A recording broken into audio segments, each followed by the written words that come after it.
जय हिंद, नमस्कार। आज 26 जनवरी 2023 है। सभी को गणतंत्र दिवस की हार्दिक शुभकामनाएं।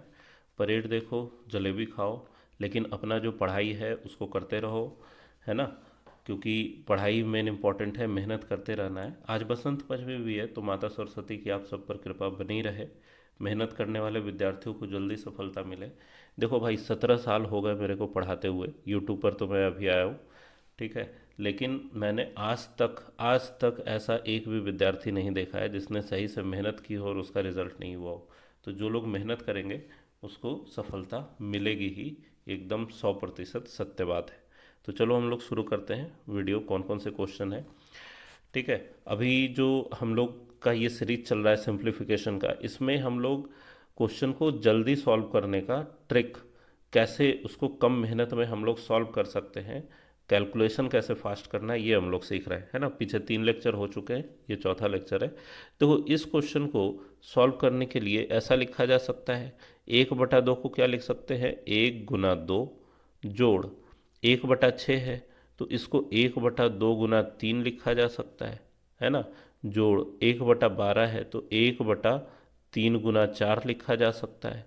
इसी तरीके से ये चलते चलते लास्ट में कहाँ तक पहुँचा है, ये लास्ट में पहुँचा है 1/n × n+1 तक, ठीक है। तो इस तरीके से इसको लिखा जा सकता है। ये आपके दिमाग में क्वेश्चन देखते के साथ चलना चाहिए। और इसको सॉल्व करने का तरीका आप लोगों को क्या बताया था मैंने, पिछले वीडियो में भी आ चुका है इस टाइप का क्वेश्चन, कि ये जो संख्याएं हैं इनका अंतर, जैसे 2 और 3 का अंतर 1 है, 3 और 4 का अंतर 1 है ना। और ऊपर 1 नज़र आ रहा है, तो ऊपर 1 ले लो। और इनका अंतर जो है, 3 और 4 का अंतर क्या है, 1, तो वो अंतर नीचे आएगा। इनटू 1 बटा में जो सबसे छोटी वाली संख्या है, 1/1 से शुरू हो रहा है ये सीरीज, तो 1/1 घटाओ जो सबसे बड़ी संख्या है, तो सबसे बड़ी संख्या यहाँ n+1 है ना। n+1 तक जा रहा है, 1/n+1। बस कुछ नहीं करना है, इसी को सॉल्व करना है। तो 1/1 क्या हो जाएगा भाई, 1, या इसको नहीं भी लिखेंगे तो भी चलेगा, ये भी 1/1 है। तो इसको क्या लिख सकते हैं, 1 घटाओ 1/n+1।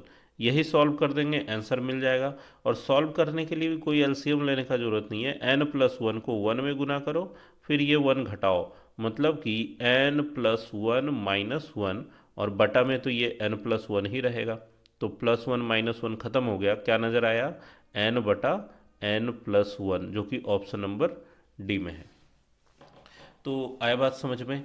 तो इस तरीके से हम लोग इस क्वेश्चन को बहुत आसानी से, बहुत शॉर्टकट में कर सकते हैं, ठीक है। तो इस बात को ध्यान में रखना है। देखो, शॉर्टकट तो क्वेश्चन का हो सकता है, लेकिन मेहनत का कोई शॉर्टकट नहीं होता है, ठीक है। तो मेहनत तो पूरा लगेगा, एग्ज़ाम की तैयारी करनी है तो लग के पढ़ाई करनी पड़ेगी। अच्छा, एक इंटरेस्टिंग बात आप लोग को बता रहे हैं, हम लोग के तरफ सरस्वती पूजा बहुत धूमधाम से होता है, आज पूरा उल्लास का माहौल होगा वहाँ। लेकिन एक कह सकते हैं कि एक कहावत या इस तरीके का चलता है कि भाई आज के दिन पढ़ाई नहीं करना है, किताब नहीं छूना है, इस तरह का एक, मतलब आप कह सकते हैं कि भ्रम चलता है। लेकिन मेरा ऐसा मानना है कि आज के दिन तो और अच्छे से पढ़ाई करना चाहिए, क्योंकि देखो आज कोई पढ़ाई नहीं कर रहा है, और जो लड़का पढ़ाई करेगा उस पर विशेष नज़र होगा माता सरस्वती का, कि भाई कोई नहीं पढ़ रहा है, ये पढ़ रहा है, तो ये ज़्यादा मेहनत करता है, इसको पहले सफलता मिलना चाहिए। तो पढ़ाई करना, करने में कोई कमी नहीं करना है। देखो, जो मेहनत करने वाले होते हैं उनके लिए दिन क्या रात क्या, है ना, छुट्टी क्या त्यौहार क्या। तो हर दिन सही है, जब मौका मिले पढ़ाई करते रहिए। जीके वगैरह की तैयारी करते हैं, शॉर्ट नोट्स बनाइए ऐसा जो आपके जेब में आ जाए, है ना। जब मौका मिले चलते फिरते खाते पीते अपना शॉर्ट नोट्स निकाला, क्वेश्चन रिवीजन कर लिया। तो थोड़ा सा अलग तरीके से मेहनत करना होगा कि अपना हर एक मिनट हर एक सेकंड को यूज़ करें। चलो देखो, इस क्वेश्चन को देखो। क्वेश्चन में पूछा जा रहा है कि इतना का विभाजक ज्ञात कीजिए। अब देखो, विभाजक देख के ही लोग अक्सर छोड़ देंगे क्वेश्चन एग्जाम में, कि भाई विभाजक क्या होता है पता ही नहीं है। लेकिन इतना आप आइडिया लगा सकते हैं कि सबके नीचे एक परिमेय संख्या है, 13 है, 12 है ना, 12 है, 13 है। तो ये जरूर हर का परिमेयीकरण करने का के लिए कह रहा होगा, है ना। तो देखो, इसको हम लोग किस तरीके से करते हैं, और इसका भी शॉर्टकट है, क्या है भाई, जैसे 1/5 घटाओ 2√3 है ना। तो इसका आंसर अगर कोई डायरेक्ट लिखना चाहेगा ना, तो भाई 5 घटाओ 2√3 नीचे है, तो ऊपर 5 जोड़ 2√3 नजर आएगा। ठीक है, और ये चीज़ किस में नजर आ रहा है भाई? ऑप्शन नंबर बी में और डी में। नीचे क्या नजर आएगा? तो नीचे इसका 5 का स्क्वायर और घटाओ 2√3 का स्क्वायर नजर आएगा। तो 5 का स्क्वायर कितना होता है? 25, घटाओ 2√3 का स्क्वायर, देखो 2 का स्क्वायर 4 होता है और √3 का स्क्वायर 3 होता है, तो 25 में से 12 घटाओगे तो क्या आएगा? 13। मतलब आंसर इसका कौन हो गया? आंसर हो गया ऑप्शन नंबर बी। आया बात समझ में? इस तरीके से इसको आप डायरेक्ट आंसर पकड़ सकते हैं। लेकिन तरीका इसका क्या है? तरीका देख लो, ये नोट कर लो। लेकिन तरीका इसका देखो क्या है।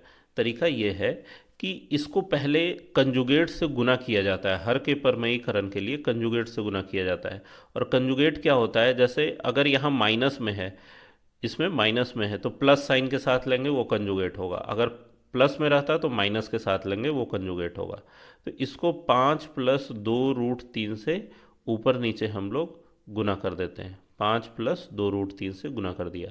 और ऊपर ये 5 + 2√3 एक में गुना होगा तो क्या हो जाएगा भाई? 5 + 2√3 ही होगा, क्योंकि एक में गुना करने से कोई फर्क नहीं पड़ेगा। और नीचे हम लोग देख रहे हैं कि a - b into a + b नज़र आ रहा है, तो a² - b² का फॉर्मूला लगेगा। तो भाई 5 का स्क्वायर घटाओ 2√3 का स्क्वायर, है ना? तो ऊपर कितना हो गया? 5 + 2√3 बटा में, यहाँ 5 का स्क्वायर है 25, घटाओ 2√3 का स्क्वायर क्या हो जाएगा? 4, 2 का स्क्वायर 4 और √3 का स्क्वायर 3। मतलब ऊपर हो गया 5 + 2√3 और बटा में 25 घटाओ 12 कितना? 13। आंसर आ गया ऑप्शन नंबर बी। ठीक है, तो इतना गुना उना करके नहीं करना पड़े इसलिए आप डायरेक्ट याद रख सकते हैं। लेकिन कॉन्सेप्ट इसलिए समझना जरूरी है कि अगर थोड़ा बहुत चेंज हो, ऊपर 1 के बदले 5 दे देता, है ना, नीचे कुछ प्लस के बदले माइनस दे देता, तो आपको लगाने के लिए आना चाहिए कि होने क्या वाला है। ठीक है, तो ये हो गया। एक क्वेश्चन ये देखिए कि जब भिन्न किसी भिन्न के अंश में 6 जोड़ा जाता है, भिन्न का मान 3/4 बढ़ जाता है, तो भिन्न का हर ज्ञात कीजिए। देखो बहुत इंटरेस्टिंग क्वेश्चन है। जैसे भिन्न को माना जाता है क्या? x/y। ठीक है, अब इसमें अंश में 6 बढ़ाया जा रहा है, तो x में 6 बढ़ा दो, केवल x में, पूरे में नहीं, केवल x में 6 बढ़ाओ। तो क्या होता है भाई? भिन्न का मान, मतलब भिन्न क्या था? x/y, इसका मान कितना बढ़ जाता है? 3/4, 3/4, ये बढ़ जाता है। तो इसको सॉल्व करने के लिए ये xy वाला टर्म इधर ले आएंगे, मतलब x + 6/y माइनस x/y बराबर 3/4। अगर दोनों में y नीचे है तो y ही नीचे एलसीएम आएगा, और ऊपर क्या नजर आएगा? x + 6 माइनस x बराबर 3/4। तो x से x कट गया, क्या बचा? 6/y। मतलब कि अगर कोई y निकालना चाहेगा तो क्या करना होगा? 6 × 4/3। 3 से 6 काटोगे 2 बार में, 4 दूना 8 आएगा। Answer option number A. ये हुआ भिन्न का हर, y का मान। एक बात इसमें इंपॉर्टेंट ये है सीखने का कि अगर इस क्वेश्चन में अंश पूछा जाता तो आप नहीं निकाल पाते, इसीलिए अंश पूछा भी नहीं गया है। इस क्वेश्चन में अंश कोई भी फाइंड नहीं कर सकता है किसी भी तरीके से, इसलिए क्योंकि इस क्वेश्चन में बस एक इन्फॉर्मेशन है, एक इक्वेशन है ना, एक ही समीकरण बन रहा है। एक ही बात दिया हुआ है कि अंश में 6 जोड़ा जाता है तो मान 3/4 बढ़ जाता है, तो अंश का एग्जैक्ट मान निकालना संभव नहीं है। तो फिर क्या अंश का कोई मान नहीं होगा? अंश का मान होगा, अंश के अनगिनत मान होंगे, ये हम लोग कह सकते हैं। क्या आप लोग फील करना चाहते हैं? देखो अभी हम फील कराते हैं इसको। जो ट्रिक तो बहुत जगह आपको मिल जाता है, लेकिन मैथ का जो बारीकी है ना, उसके भीतर का चीज़ वो आपको नहीं मिलेगा। तो गणित को महसूस करना जरूरी है। जब वो फील होने लगेगा तब समझिए कि गणित सीख गए। ठीक है, तो हर यहाँ निकल के क्या आया है? 8। अब देखो हर यहाँ पर 8 है। ठीक है, अगर मान लो अंश कुछ 3 रहता, मान लो अंश 3 रहता, तो भाई अंश में अगर 6 बढ़ाएंगे तो क्या बन जाएगा? ये 9/8 बन जाएगा। ये बन जाएगा क्या? 9/8। और क्या ये बराबर हो रहा है 3/8 जोड़ 3/4 के? क्योंकि क्वेश्चन तो यही कह रहा था कि अंश में 6 बढ़ाने पर जो आएगा वो भिन्न से 3/4 ज़्यादा होगा। तो जोड़ के देखो, 8 और 4 का एलसीएम 8, ऊपर यहाँ 3 नजर आया, यहाँ 4 दूना 8 और 2 तिया 6, मतलब 6 और 3 कितना आ गया, 9/8। तो आया बात समझ में। अंश का मान 3 ले लिए, रैंडमली हम लोग कोई नंबर लिए थे तो ये आया। अगर कोई बोलेगा लड़का कि नहीं सर 3 नहीं, आप 5 लेके देखिए, ठीक है, तो भाई 5 लेके देख लो, 5 लेके देख लो। अगर यहाँ पर 5 लोगे तो कितना आ जाएगा, 6×5 कितना हो जाएगा, 11/8। और यहाँ पर 5/8 में 3/4 जोड़ के देखते हैं तो यहाँ तो ऊपर नजर आएगा 5, और यहाँ 4×2 = 8 और 3×2 = 4। तो 5 और 6 जोड़ के कितना आया, 5 और 6 जोड़ के आ रहा है कितना, 11/8। तो कहने का मतलब ये है कि इसमें ये क्वेश्चन अगर पूछा जाता कि अंश का मान क्या होगा, ऑप्शन दे देता 3, 5, है ना, 9 या फिर अनंत, तो आपको अनंत टिक करना था, क्योंकि अंश के अनगिनत मान होंगे, एक्स के अनगिनत मान होंगे, क्योंकि एक ही इक्वेशन दिया हुआ है। आया बात समझ में। तो इस तरह का क्वेश्चन भी बन सकता है, इसलिए एडिशनल नॉलेज आप लोग के लिए था। अब देखो, यदि किसी धनात्मक संख्या को उसके वर्ग में से घटाया जाता है तो शेषफल 812 बचता है। तो संख्या ज्ञात कीजिए। देखो बहुत आसान क्वेश्चन है। कहा जा रहा है कि संख्या के वर्ग को, मतलब x² को, है ना, किसी धनात्मक संख्या को उसके वर्ग में से घटाया जाता है। तो संख्या का वर्ग हो गया x², इसमें से घटाया जा रहा है उसी धनात्मक संख्या को, तो क्या आ रहा है 812।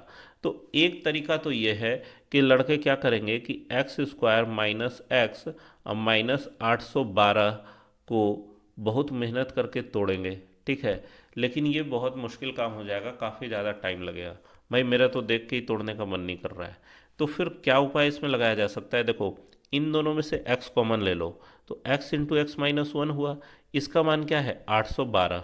और देखो ये x और x से एक कम वाला चीज़ है, ठीक है, आया बात समझ में, x और x से एक कम वाला चीज़ है। तो एक तो तरीका ये है कि सीधे x का मान एक एक करके रख के इसमें देख लो, चेक कर लो कि 25 × 24 812 आता है कि नहीं, 23 × 22 812 आता है कि नहीं। आप कर सकते हैं, कोई मुश्किल काम नहीं है। 25 × 24, देखो 5 चौका 20 का 0 पीछे नजर आना चाहिए, गलत हो गया। दूसरा चीज़ क्या है, 23 × 22, है ना, तो 3×6 का 6 नीचे पीछे नजर आना चाहिए, ये भी गलत हो गया, क्योंकि 12 का 2 दिखना चाहिए ना पीछे। 27 में देखो 27 × 26, तो 7×6 = 42 का 2 नीचे पीछे नजर आ रहा है, तो ये हो सकता है। 29 में देखो क्या है, 29 × 28, अब देखो 9×8 = 72 का भी पीछे 2 नज़र आ रहा है। तो इस तरीके से दो दो ऑप्शन आपको मिल जाएंगे, फिर आपको एग्जैक्ट गुना करके चेक करना पड़ेगा इन दोनों में से कि किससे वैल्यू सेटिस्फाई कर रहा है। तो थोड़ा सा प्रोसेस ऑप्शन चेक करने में लंबा हो जाएगा। मेरा एक ट्रिक ये है इसमें कि भाई देखो x × x-1 छोटा होगा x² से, ये बात मानते हो कि नहीं, कि संख्या और उसका एक कम वाला गुना जो है वो संख्या का वर्ग से तो छोटा होगा, क्योंकि यहाँ x × x है, ये क्या है x × x, और ये x में x से एक कम वाला चीज गुना किया जा रहा है। इसका मतलब कि इसका मान जो है 812 वो संख्या के वर्ग से छोटा होगा। बात समझ में आया, 812 क्या है, संख्या के वर्ग से छोटा होना चाहिए। और संख्या का वर्ग याद रखना बहुत आसान है ना। पहले वीडियो से, जिस दिन से मैंने यूट्यूब पे शुरू किया है लेक्चर, सबको बताया है कि कम से कम 35 तक का, 30-35 तक का वर्ग याद रखो। अब देखो जिसको भी याद होगा वो सीधे ये बताएंगे कि भाई x² जो है वो 812 से बड़ा है, मतलब 812 x² से छोटा होना चाहिए। तो ऑप्शन नंबर ए नहीं होगा, क्योंकि 25 का वर्ग होता है 625, तो भाई ये बड़ा नहीं होकर छोटा हो गया। 23, जब 25 नहीं हुआ तो 23 का वर्ग भी नहीं होगा, क्योंकि 23 तो और 529 होता है। तो ऐसे भी आप देख सकते हैं, जब 25 का वर्ग छोटा पड़ गया तो 23 का वर्ग कहाँ से होगा, तो इसको चेक करने की जरूरत नहीं। 27 का वर्ग क्या होता है भाई, 27 का वर्ग होता है 729, है ना, तो ये भी नहीं होगा। बचा कौन, 29, तो यही इसका आंसर होना चाहिए। 29 का वर्ग कितना होता है, मेरे ख्याल से 841 होता है ना। तो यही इसका आंसर होगा, ऑप्शन नंबर डी। तो अगर आप इस तरीके से सोचते हैं तो फिर ऑप्शन देख के ही आंसर पता चल जाएगा, ऑप्शन चेक करने का भी जरूरत नहीं है। आया बात समझ में। तो चलो नेक्स्ट क्वेश्चन देखें। किसी संख्या के 5वें भाग को जब 3 से विभाजित किया जाता है तो प्राप्त परिणाम 80 के आधे के 10वें भाग के आधे का 3 गुना होता है। ठीक है, तो ये देखो इसमें सारा खेल इक्वेशन लिखने का है, जिसने सही तरीके से इक्वेशन लिख लिया उसका आंसर आ जाएगा, बाकी क्वेश्चन मुश्किल नहीं है।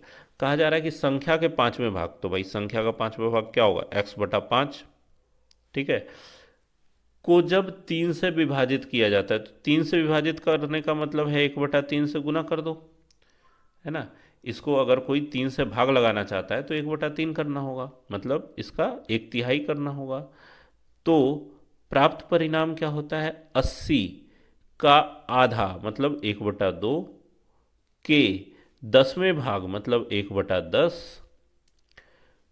10वें भाग के आधे का 3 गुना है, के आधे मतलब एक बार और आधा का 3 गुना है।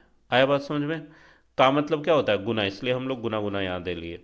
अब देखो 0 से 0 तो कट गया, 2 दूना 4 से ये 8 कटेगा 2 बार में, और ये 5 या 15 उधर जाके गुना होगा, तो x का मान क्या आएगा, 15 गुना 3 दूना 6 मतलब कि 90। आया बात समझ में। ऑप्शन नंबर 20 का आंसर हो गया। ठीक है, तो इक्वेशन लिखने का सारा खेल था, जिसने सही तरीके से सावधानी से इक्वेशन लिख लिया उसका आंसर आ जाएगा। एक क्वेश्चन देखो, काफ़ी अच्छा कॉन्सेप्चुअल क्वेश्चन है, इंपॉर्टेंट क्वेश्चन है। देखो जितने भी क्वेश्चन मेरे वीडियो में होते हैं वो सब एग्जाम में पूछे हुए क्वेश्चन होते हैं, प्रीवियस ईयर क्वेश्चन ही होते हैं। ठीक है, आरआरबी, एसएससी, ठीक है, जितने भी तरह के कंपटीशन वाले एग्ज़ाम हैं उनमें से ही क्वेश्चन उठा के लाया रहता है, तो काफ़ी हेल्पफुल है। आप एक तरीके से मानिए कि एग्ज़ाम की तैयारी हो रही है। ठीक है, 3 का पावर 38 है ना, प्लस 3 का पावर 39 का वर्गमूल, मतलब इसका वर्गमूल करना है, इसका स्क्वायर रूट करना है। ठीक है, कौन सा होगा ये पूछा जा रहा है। तो भाई देखो वर्गमूल इसका करना है, इसको हम लोग याद रखेंगे, ये साइन को बार बार लेके नहीं चलेंगे। ठीक है, ये साइन को हम लोग लेके नहीं चलेंगे, याद रखना है कि लास्ट में जो भी आंसर आएगा ना उसका स्क्वायर रूट कर देना है। ठीक है, तो देखो इसमें आप क्या कर सकते हैं कि देखो 3 का पावर 38 है और 3 का पावर 39 है, तो हम लोग ये कह सकते हैं कि भाई 3 का पावर 38 तो कम से कम दोनों में है, तो इसमें से बचेगा 1 और दूसरे वाले से बचेगा क्या, 3, क्योंकि 39 बार यहाँ 3 था, उसमें से 38 बार को बाहर निकाल लिया, तो एक 3 बाहर, एक 3 यहाँ बचेगा ब्रैकेट के अंदर। तो ये क्या हो गया, 3 और 1 4, मतलब कि 4 गुना 3 का पावर 38 बचा, और इसी रिजल्ट का वर्गमूल करना है। तो वर्गमूल लगाओ, 4 का वर्गमूल होता है 2, और 3 के पावर 38 का वर्गमूल होगा 3 का पावर 19। आंसर हो गया ऑप्शन नंबर सी। देखो कुछ लड़कों को कन्फ्यूज़न हो सकता है कि भाई 3 के पावर 38 का वर्गमूल करना है तो ये 19 कैसे हो गया, आधा कैसे हो गया। तो देखो एक फॉर्मूला होता है, a का पावर m का पावर n बराबर a का पावर mn। ठीक है, ये फॉर्मूला होता है, मतलब पावर का पावर क्या होता है, गुना हो जाता है। तो यहाँ 3 का पावर 38 है और इसका स्क्वायर रूट है, ये स्क्वायर रूट है वर्गमूल, तो वर्गमूल का मतलब होता है पावर हाफ। ठीक है, तो इसको अगर करोगे सॉल्व तो 3 का पावर 38 गुना 1/2 नजर आएगा, और 2 से 38 कटेगा कितनी बार में, 19 बार में। ठीक है, ये 19 बार में कटा, तो आंसर क्या हो गया, 2 गुना 3 का पावर 19। तो आया बात समझ में। इसी तरीके से और भी क्वेश्चन आते रहेंगे, पढ़ते रहिए, मेहनत करते रहिए, मिलते हैं नेक्स्ट वीडियो।